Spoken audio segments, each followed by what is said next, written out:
नमस्कार, बहुत स्वागत व्यूअर्स आप सभी का। आप देख रहे हैं आपका शो कहानी कुर्सी की। मैं सौरभ शर्मा रोज की तरह आपके साथ हूं। और देखिए, इस वक्त देश में चर्चाएं दो ही चीजों की चल रही हैं। एक तो चुनाव, 4 जून को आखिर क्या होगा, कौन जीतेगा, कौन हारेगा, मोदी तीसरी बार प्रधानमंत्री बनेंगे या राहुल गांधी की लॉटरी लगेगी या किसी और की। और दूसरी चर्चा जो चल रही है और वो है गर्मी गर्मी, हाय रे गर्मी, चारों तरफ 50 डिग्री पारा। यहाँ दिल्ली में पार हो गया अब तो 50 डिग्री पारा। हम नोएडा में खड़े हैं, यहाँ भी ऐसा ही समझिए। और इस गर्मी में भी आपके लिए लेकिन ठंडा ठंडा कूल विश्लेषण लेकर के हम मौजूद हैं। राहुल महाजन साहब हमारे साथ हैं, आज राशिद किदवई जी भी हमारे साथ सेट पर आए हुए हैं। राशिद साहब, बहुत स्वागत आपका भी। राहुल जी, स्वागत आपका। प्रोफेसर संगीत रागी साहब हमारे साथ हैं, सर स्वागत आपका। और समीर चौगांवकर साहब हमारे साथ इस वक्त मौजूद हैं। देखिए, अब दावों की भी बात गई। अब तो वैसे तो सुनाएंगे आपको, लेकिन दावे भी अब क्या करें, जितने दावे होने थे हो गए। अब तो दावों के इम्तिहान का दिन है 4 जून। उससे पहले एक तारीख भी आएगी, वो भी बड़ा दिन होगा 1 तारीख को, जब हम आपको एग्जिट पोल दिखाएंगे और वो भी आपको इंडिया टीवी पर ही देखने हैं। एग्जिट पोल ये बता देता है कि 4 जून को क्या हो सकता है, तो वो आपको 1 तारीख को पता चलेगा। और अभी तक आप देखिए तो विश्लेषकों की राय जो है वो कुछ इस तरीके की बन रही है। कांग्रेस वाले भी क्या कहते थे शुरुआत में, अब राहुल गांधी ने वो नंबर घटा दिया, वरना वो कहते थे 180 अरविंद केजरीवाल बीजेपी के लिए। जब अरविंद केजरीवाल पहली बार जेल के बाहर आए और पहली प्रेस कॉन्फ्रेंस की थी तो उन्होंने क्या नंबर दिया था, 220 से 230, यानी 200 के फेर में तो कांग्रेस और केजरीवाल भी मान रहे थे भारतीय जनता पार्टी को। अगर वो 200 के अराउंड मानते हैं तो किसी का भी अंदाजा है कि एनीबडीज गेस कि भाई इसका नंबर, बीजेपी का नंबर इससे ऊपर हो सकता है। बहरहाल, इसको फिर हम 4 जून के लिए छोड़ते हैं। अब लेकिन आज जिस चीज से हम शुरुआत करने जा रहे हैं वो है पैसा। मनी मनी मनी, कहावत है ना सर, क्या बाप बड़ा ना भैया, सबसे बड़ा रुपया। तो पैसा तो झूठ नहीं बोलता ना राशिद साहब। दुनिया में कुछ भी एक अटल सत्य है मौत के बाद, तो वो है पैसा। सबको चाहिए पैसा, और पैसा बढ़ाने के लिए कोई कुछ भी करता है, सच बात। अब हमारे देश के अंदर जो स्टॉक मार्केट्स हैं, पिछले 2 साल के अंदर पूरी दुनिया में, मेरी जानकारी में कोई और स्टॉक मार्केट ने तो इतना अच्छा परफॉर्म नहीं किया। कोई हो तो आप प्लीज बताइएगा। 2 साल से पिछले किसी स्टॉक मार्केट ने इतनी जबरदस्त रैली नहीं की है। रिकॉर्ड हाई पर, अभी 2 दिन पहले, कल या परसों ही रिकॉर्ड हाई पर स्टॉक मार्केट फिर पहुंचा। इस चुनाव में ऊपर नीचे होता रहा था, लेकिन फिर एक टॉप लेवल फिर स्टॉक मार्केट ने पकड़ लिया। अब कई ब्रोकरेज फर्म्स होती हैं। ब्रोकरेज फर्म्स का मतलब, जब आप स्टॉक मार्केट में पैसा लगाना चाहते हैं तो आप किसी फर्म को या किसी कंपनी के थ्रू जाते हैं, वो आपके बिहाफ पर पैसा लगाती है, उसके बदले में आपसे थोड़ा बहुत कमीशन लेती है, उसी को ब्रोकरेज कहते हैं, इसीलिए ब्रोकरेज फर्म। अब ये जो ब्रोकरेज फर्म होती है, हमारे जैसे आप वो वाले जो होते हैं ना, जो चिल्लड़ वाले होते हैं, वो तो जो थोड़ा थोड़ा पैसा लगाते हैं। राशिद साहब बड़ा पैसा लगाते होंगे, हम लोग तो छोटा छोटा पैसा लगाते हैं। तो राहुल जी और राशिद साहब बड़ा पैसा लगाते हैं। तो इन लोगों को ब्रोकरेज फर्म जो है वो बहुत पैसा ले लेती है इन लोगों से, वो बड़े बड़े लोगों को मैनेज करती है। आ रहा हूँ राशिद साहब, आ रहा हूँ। तो वो ब्रोकरेज फर्म्स अपनी प्रेडिक्शन दे रही हैं प्रोफेसर साहब। वो ब्रोकरेज फर्म्स क्या कह रही हैं कि अगर भाजपा 290 के ऊपर आ गई या 300 प्लस हो गई तो क्या होगा, अगर बीजेपी को अपनी मेजॉरिटी नहीं मिलती है और एनडीए के साथ सहयोगियों के साथ मिलकर सरकार बना लेती है तो क्या होगा, हंग असेंबली अगर हो जाती है, किसी को मेजॉरिटी नहीं है और उसके बाद फिर कोई मिली जुली सी सरकार बहुत सारी पार्टियों का समर्थन लेके मोदी ही बना लेते हैं तो क्या होगा, सिनारियो 3। और सिनारियो 4 कि मोदी प्रधानमंत्री नहीं बनते हैं, देश के अंदर ऑपोजिशन की कोई सरकार बन जाती है, वो भी वही खिचड़ी सरकार बनेगी, तो क्या होगा। तो ये चारों सिनारियों को लेकर के ये पैसे की दुनिया क्या बता रही है, ये मैं आपके सामने रखूं। उससे पहले आपको एक वीडियो, मैंने जो आपको कहा था चुनाव के अलावा दूसरी चर्चा जो चल रही है गर्मी की, उसको लेकर राहुल गांधी का कल का एक वीडियो बड़ा चर्चा में है इस वक्त। वो वीडियो मैं आपको दिखाता हूँ। रैली में बोल रहे थे राहुल गांधी, सारे नेता आजकल रैली कर रहे हैं, लेकिन रैली में करते करते सब पानी पीते हैं। हम भी यहाँ पर आपसे बात करते करते पानी पीते ही रहते हैं दिन भर। लेकिन उसके बाद राहुल गांधी को लगी गर्मी, और फिर राहुल गांधी ने क्या किया आप देखिए। बेरोजगार युवाओं के बैंक अकाउंट में गर्मी है काफी।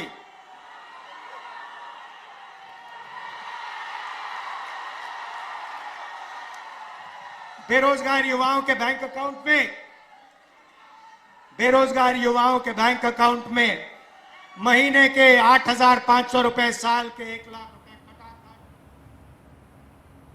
तो राहुल गांधी साहब ने गर्मी थी तो सर पर पानी डाल दिया। अच्छा, बिल्कुल नेचुरल, इसमें कुछ गलत नहीं है साहब। गर्मी है, इतनी गर्मी, हम यहाँ खड़े हैं, पता है हमें कितनी गर्मी है, लेकिन भाजपा वाले इसका मजाक उड़ा रहे हैं कि राहुल जी से अभी रैली की गर्मी नहीं संभल रही है। क्या होगा आगे जाके। नहीं, बिहार में कहा जाता है माथा गर्म हो गया है। माथा गर्म हो गया है। हाँ, अब ललाट, भाई गर्मी तो यहाँ आती है, ललाट में भी होती है और सर में भी होती है, लेकिन बिहार और उत्तर प्रदेश में आप जाएंगे तो इसको कहा है, यदि कोई उलूल जलूल बोलते रहता है तो उसको कहा इसका माथा गर्म है।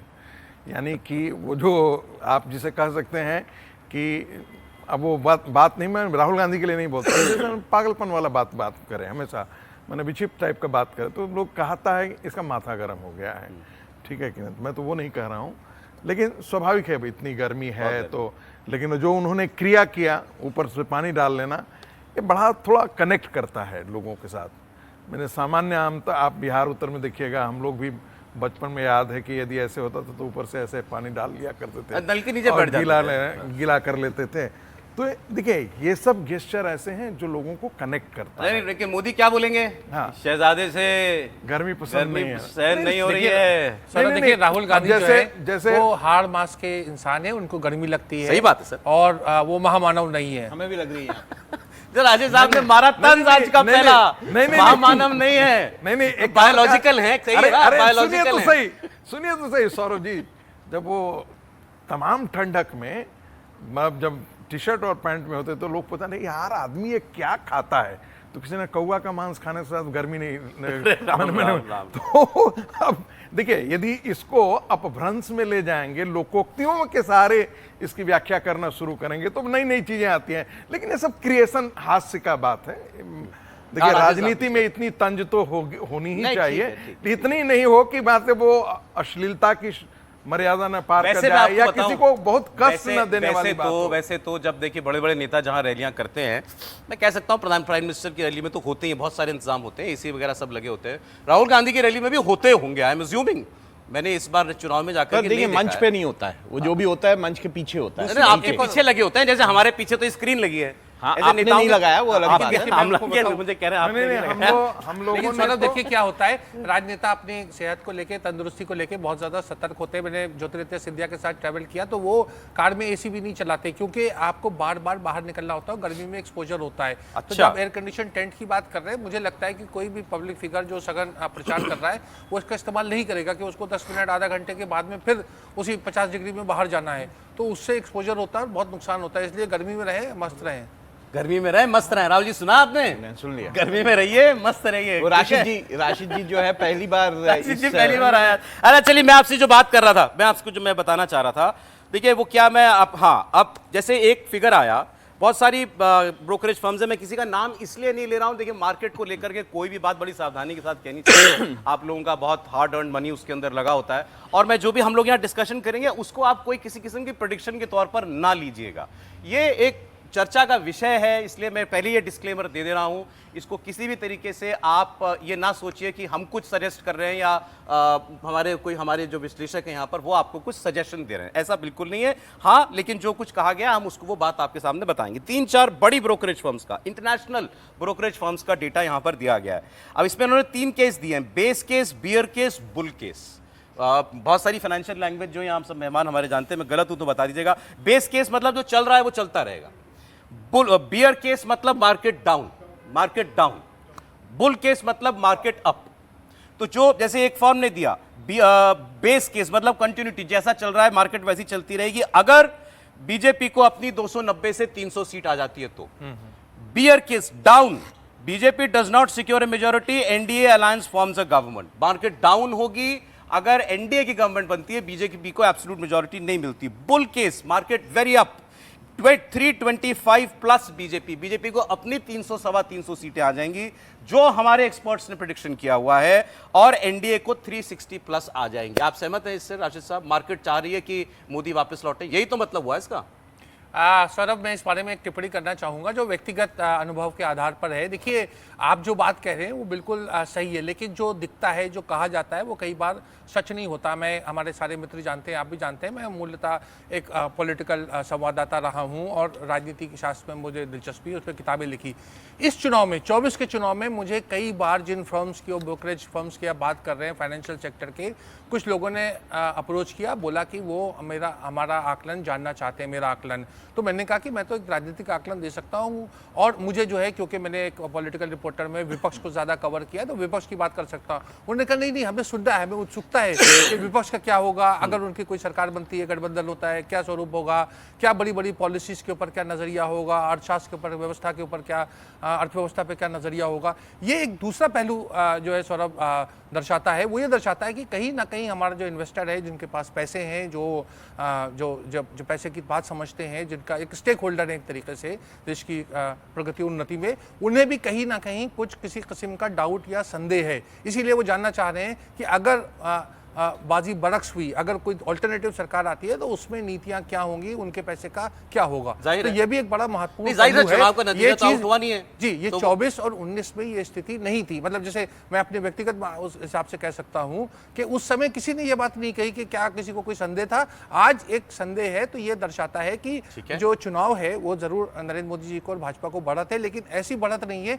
कि सब ये मान के चले, और जो पैसे वाले लोग हैं वो ही मान के चले कि सब कुछ ठीक है, जो जैसा है वैसे ही होगा। तो वो एक उस सिनेरियो की भी तैयारी कर रहे हैं, या उसकी तरफ उनकी निगाह है, या ध्यान है, या प्रिकॉशन है, जो भी आप कहें, उसकी आप जो भी परिभाषा करें, कि वो कहीं ना कहीं अपने पैसे को सुरक्षित देखना चाहते हैं। तो विपक्ष की कहानी भी वो सुनना चाहते हैं। नहीं, वो देखिए, वो तो इस पर रिफ्लेक्ट कर रहा है कि मार्केट के लिए बियर सिनेरियो, मतलब डाउनवर्ड ट्रेंड, अगर एनडीए सरकार बन भी जाती है, बीजेपी को एब्सोल्यूट मेजॉरिटी नहीं आई, उस केस में भी उनको लगता है मार्केट पॉजिटिव रिस्पॉन्ड नहीं करेगी। हालांकि एक चीज बस मैं क्लियर कर दूं सर, क्योंकि ये मैंने पढ़ा अभी आते हुए, मैं इस पे तमाम लोगों ने ये भी कहा है, कुछ भी हो जाए मार्केट में, सर ये जानकारी जरूरी है जी, कि कुछ भी हो जाए मार्केट में 4 तारीख को या 1 तारीख से ही शुरू हो जाएगा। वैसे 1 तारीख शायद सैटरडे है, तो सैटरडे संडे मार्केट बंद रहेगी, 3 तारीख को मार्केट एग्जिट पोल के बाद खुलेगी, उस दिन कुछ होगा, और 4 तारीख को तो होगा ही होगा कुछ ना कुछ, ऊपर नीचे या व्हाटएवर। लेकिन मार्केट कुछ दिनों के बाद अपने आप अपना समय, अपने आप जो अपना लेवल होता है वो पा लेती है। तो आप घबराइएगा बिल्कुल नहीं। मैं एक बात आपसे कहना चाहता हूं कि देखिए, राज्य जो है वो बाजार को पहले क्रिएट करती है, लेकिन बाजार जो है बाद में ऑटोनोमस हो जाती है, स्वायत्त हो जाती है। ये मैं आपको थ्योरेटिकल पोजीशन बोल रहा हूं, और मेरी लिखी हुई चीज है, ये थ्योराइजेशन है। एक समय तक हो सकता है कि थोड़ा बहुत गिराव मूड चले, लेकिन आज के दिन में मार्केट इकोनॉमी भारत के अंदर अपने आप में इतनी स्वायत्त हो गई है कि वो राज्य की दया कृपा पर नहीं है। मैं फिर आपसे कह रहा हूं, बहुत गंभीरता से इस चीज को लीजिए, चाहे मनमोहन सिंह की सरकार हो, चाहे वो नरेंद्र मोदी की सरकार हो। आपने देखा होगा कि अटल बिहारी वाजपेयी की सरकार बनी थी, और स्वदेशी मूवमेंट इतना हंगामेदार चला था 1991 से जी। अटल बिहारी वाजपेयी की सरकार बनी थी, और 8वां दिन तब वो अपना जो है वो मेजोरिटी भी प्रूव नहीं कर पाए थे। 8वां दिन उनके फाइनेंस मिनिस्टर जसवंत सिंह ने एनरॉन प्रोजेक्ट साइन किया था। उस एनरॉन प्रोजेक्ट को जिसका भारतीय जनता पार्टी और संघ परिवार विरोध कर रहा था, बाद में जाकर के दत्तोपंत ठेंगड़ी जी ने यशवंत सिन्हा को कहा कि ये अर्थ मंत्री नहीं है, ये अनर्थ मंत्री हैं। आप समझ रहे हैं? लेकिन बाजार ने अपने आप को इतना खड़ा कर लिया। आप अडानी का क्या कर लेंगे, अंबानी का क्या कर लेंगे, ये आपके एसेट्स हैं। ये जो अभी जो हम लोग सुन रहे हैं, ये सब ना, ये सब ठीक है, ये तुकबंदी, ये राजनीतिक जुगाली है भाई। देखिए, ये तो सर जो मार्केट चलाने वालों ने बोला है, मैं तो वो बात कर रहा हूं। आपने जो कहा मैं नहीं होगा, बाजार अपना स्थान पा लेता है, ऊपर नीचे वॉलेटिलिटी चलती रहती है। राहुल जी, देखिए, क्या बाजार उम्मीद कर रहा है मोदी वापस लौटने? सिंपल बात, मैं इसको एक्सप्लेन करता हूं अच्छे तरीके से। देखिए, पिछले 3 सेशन में बाजार गिर रहा है, पिछले 3 सेशन से गिर रहा है। FIIs ने पैसा निकाला है जबरदस्त तरीके से, लेकिन इसका ये मतलब नहीं है कि यहाँ ये कोई प्रेडिक्ट हो रहा है कि इलेक्शन क्या हो रहा है। ये बिल्कुल नहीं है, इसका नहीं है, नहीं, बिल्कुल ऐसा नहीं है। मैं इसका कारण बताता हूँ। देखिए, इलेक्शन से पहले क्योंकि एक अनसर्टेनिटी होती है, तो FIIs जो हैं उनका बहुत पैसा लगा, फॉरेन इन्वेस्टर्स जो होते हैं, उनका इंस्टीट्यूशनल इन्वेस्टर्स, उनका बहुत पैसा लगा होता है। वो रिस्क नहीं लेते हैं, वो पैसा निकाल लेते हैं और उसके बाद रिजल्ट देखते हैं, फिर पैसा डालते हैं।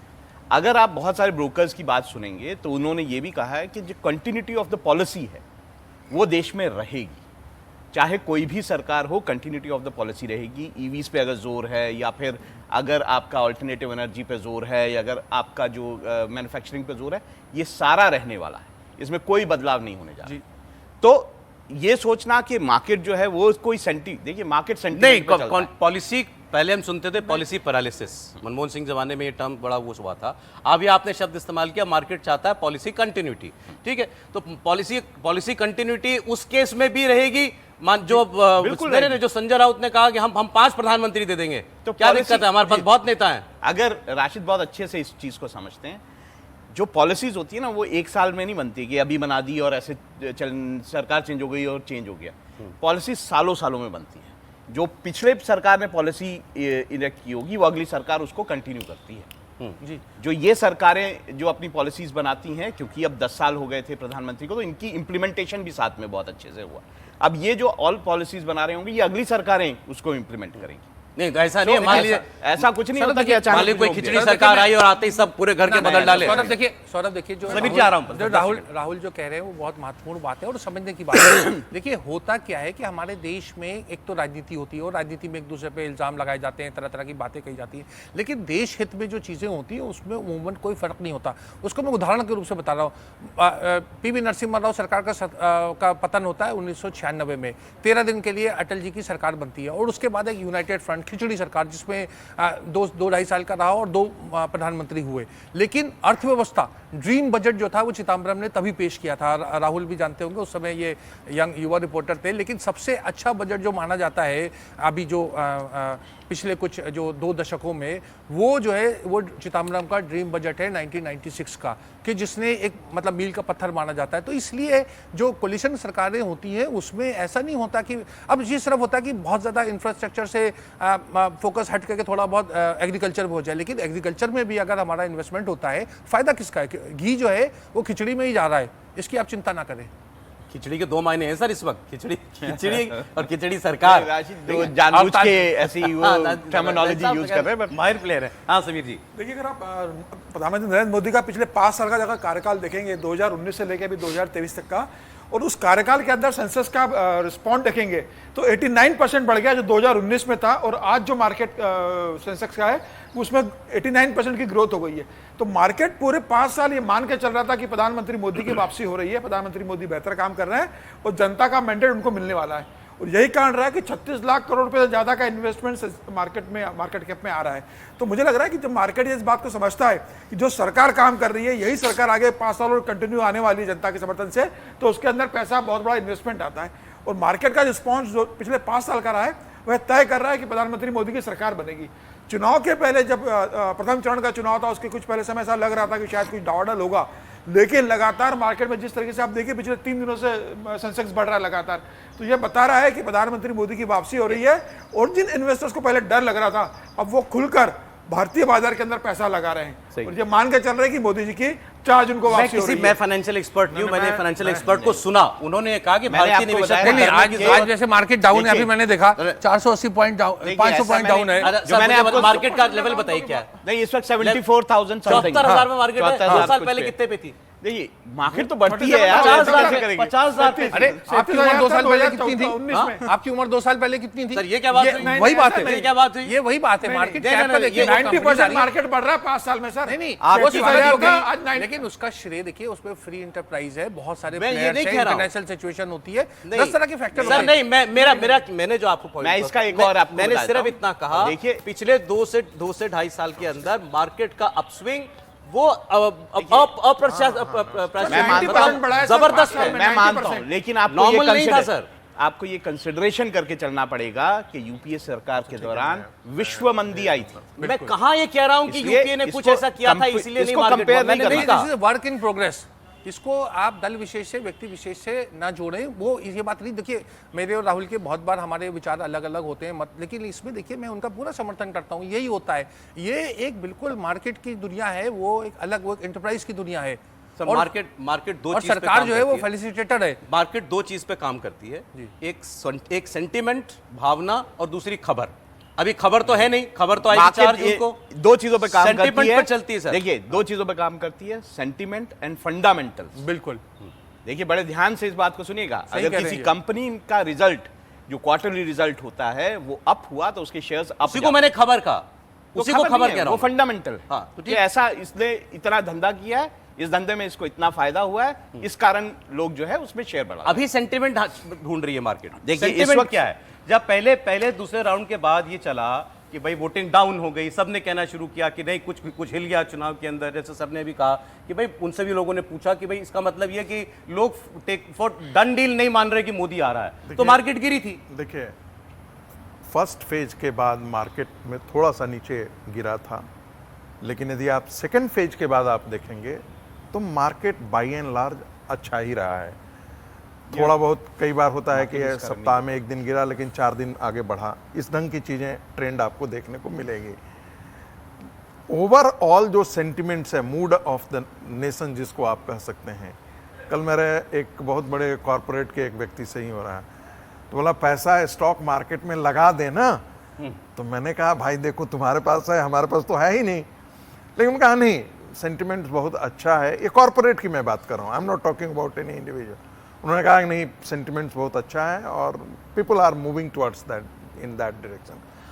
अब देखिए सौरभ, मैंने डूबते को तिनके का सहारा सुना था, हो रही है डूबते को स्टॉक का सहारा। नहीं, मैं मैं इसमें ये बोल रहा हूँ राशिद जी, एक बार इनकी बात पूरी हो जाए सर। राशिद जी, ऐसा है ना कि डूबेगा कौन ये तो 4 तारीख को वाकई पता लगेगा। बिल्कुल, बेशक। लेकिन एक कहा जाता है, हम लोग एक पॉलिटिकल साइंस में पढ़ाते हैं, मिनिमल क्या है, ये बॉटम लाइन पे जहां सबका कंसेंसस है, वो एक बात पर सबको ही कंसेंसस है, वो आपके अपोजिशन वाले भी बात पे यही बात आकर कहते हैं। एक बड़े पत्रकार ने हमसे कहा यार 5 दिन तो सुखी रहने दो, बाकी तो 5 साल तुम लोग हम लोगों का जीना हराम करने ही वाले हो, 5 दिन तो मजे से ले लेने दो। दुर्भाग्य से उस दिन झगड़ा हो गया, अब मैं क्या करूं। लेकिन मजे बात यह है कि सर अपोजिशन भी इस बात पर एक कंसेंसस है कि नरेंद्र मोदी की ही सरकार आ रही है। अच्छा, वो 300 में आ रही है अकेले दम पे। ब्रेक मैं एक छोटी सी बात करूंगा। इस वक्त विश्व में भारतीय मार्केट को ओवर वैल्यूड मानते हैं और इस वक्त प्रॉफिट बुकिंग हो रही है। और आप ये बिल्कुल मत समझिए कि पैसा निकालने का मतलब है नरेंद्र मोदी वापस नहीं आ रहे हैं, ऐसा बिल्कुल मतलब नहीं।